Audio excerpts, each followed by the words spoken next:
ایک بادشاہ محل کی چھت پر ٹہلنے چلا گیا۔ ٹہلتے ٹہلتے اس کی نظر محل کے نزدیک گھر کی چھت پر پڑی، جس پر ایک بہت خوبصورت عورت کپڑے سکھا رہی تھی۔ بادشاہ نے اپنی ایک باندی کو بلا کر پوچھا، یہ کس کی بیوی ہے؟ باندی نے کہا، بادشاہ سلامت، یہ آپ کے غلام فیروز کی بیوی ہے۔ بادشاہ نیچے اترا۔ بادشاہ پر اس عورت کے حسن و جمال کا سحر سا چھا گیا تھا۔ اس نے فیروز کو بلایا۔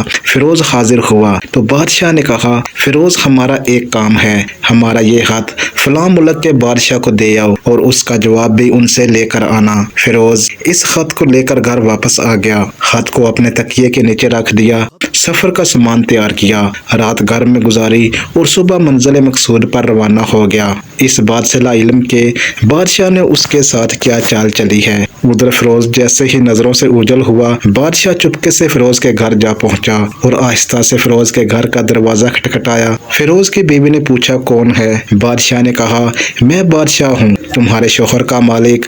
تو اس نے دروازہ کھولا۔ بادشاہ اندر آ کر بیٹھ گیا۔ فیروز کی بیوی نے حیران ہو کر کہا، آج بادشاہ سلامت یہاں ہمارے غریب خانے میں؟ بادشاہ نے کہا، میں یہاں مہمان بن کر آیا ہوں۔ فیروز کی بیوی نے بادشاہ کا مطلب سمجھ کر کہا، میں اللہ کی پناہ چاہتی ہوں اس طرح آنے سے جس میں مجھے کوئی خیر نظر نہیں آ رہی۔ بادشاہ نے غصے میں کہا، اے لڑکی، کیا کہہ رہی ہے؟ شاید تم نے مجھے پہچانا نہیں، میں بادشاہ ہوں، تمہارے شوہر کا مالک۔ فیروز کی بیوی نے کہا، بادشاہ سلامت، میں جانتی ہوں کہ آپ ہی بادشاہ ہیں، لیکن بزرگ کہہ گئے ہیں، شیر کو اگرچہ جتنی بھی تیز بھوک لگی ہو لیکن وہ مردار تو نہیں کھانا شروع کر دیتا۔ اور کہا، بادشاہ سلامت، تم اس کٹورے میں پانی پینے آ گئے ہیں جس میں تمہارے کتے نے پانی پیا ہے۔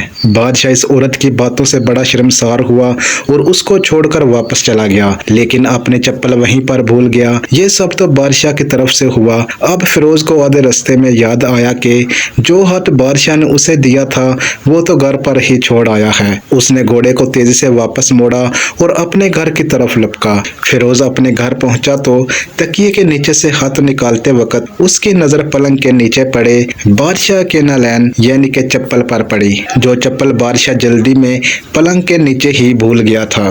دیکھ کر فیروز کا سر چکرا کر رہ گیا۔ بادشاہ اس کو سفر پر صرف اس لیے بھیج رہا تھا کہ وہ اپنا مطلب پورا کر سکے۔ فیروز کسی کو کچھ بتائے بغیر چپ چاپ گھر سے ہاتھ لے کر چل پڑا اور کام ختم کرنے کے بعد بادشاہ کے پاس واپس آیا تو بادشاہ نے اسے انعام کے طور پر 100 دینار دیے۔ فیروز دینار لے کر بازار گیا اور عورتوں کے استعمال کے کپڑے اور کچھ تحائف خریدے۔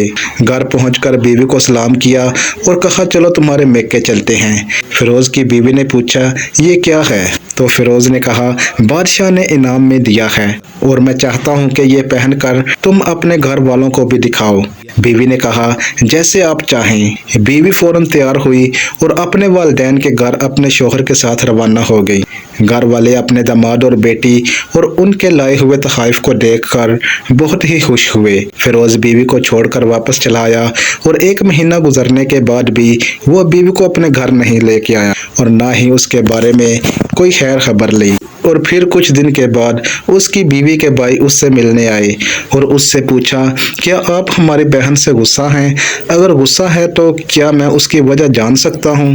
جواب دیں یا پھر ہم آپ کو قاضی کی عدالت میں لے جائیں گے اور قاضی کے سامنے پیش کریں گے۔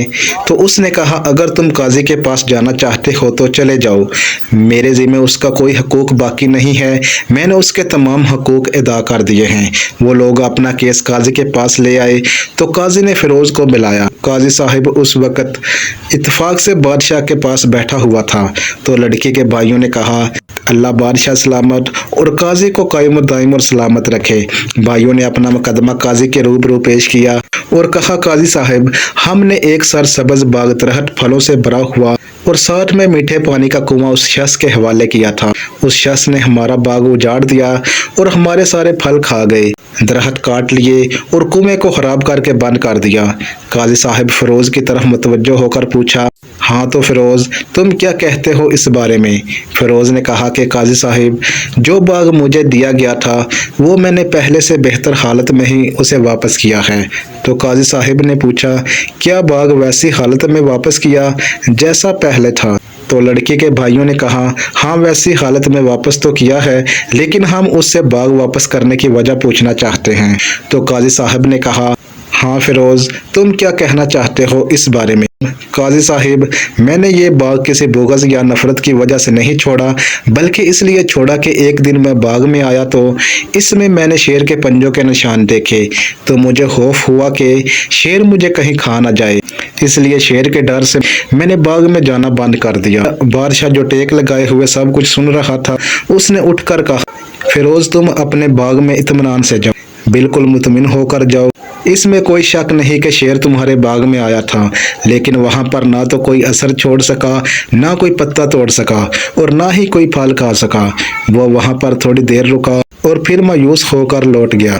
خدا کی قسم، تمہارے جیسے باغ کی ارد گرد لگی دیوار بہت ہی مضبوط ہے۔ تو فیروز اپنے گھر لوٹ آیا اور اپنی بیوی کو بھی واپس لے آیا۔ نہ تو قاضی کو پتا چلا، نہ ہی کسی اور کو یہ ماجرا کیا ہے۔ کیا خوب بہتر ہے اپنے اہل و عیال کے راز چھپانا، تاکہ لوگوں کو پتہ نہ چلے اور اپنے گھروں کے بید کسی پر ظاہر نہ ہونے دیں۔ اللہ آپ کو بھی اپنے حفظ و امان میں رکھے۔ اپنے گھروں کے راز کسی پر ظاہر اور عیاں نہ کریں، یہ بھی ایمان کا ایک حصہ ہے، کیونکہ اشرف المخلوقات گناہوں سے باز نہیں رہتا اور فرائض کو انجام دینے میں بھی کوتاہی کر دیتا ہے۔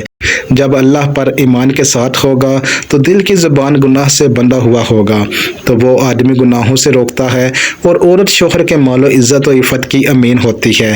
شوہر کی غیر موجودگی میں شوہر کے مال اور گھر کی حفاظت کے ساتھ ساتھ اپنے عزت و آبرو کی حفاظت کرنا بھی ضروری ہے۔ وہ اس پاک دامن عورت سے سیکھے، گناہ سے بھی بچ گئے اور بادشاہ کو بھی گناہ سے روک لیا۔ اگر یہ ویڈیو اچھی لگے تو چینل کو لازمی سے سبسکرائب کر لیں اور بیل کے آئیکن کو لازمی پریس کر دیں۔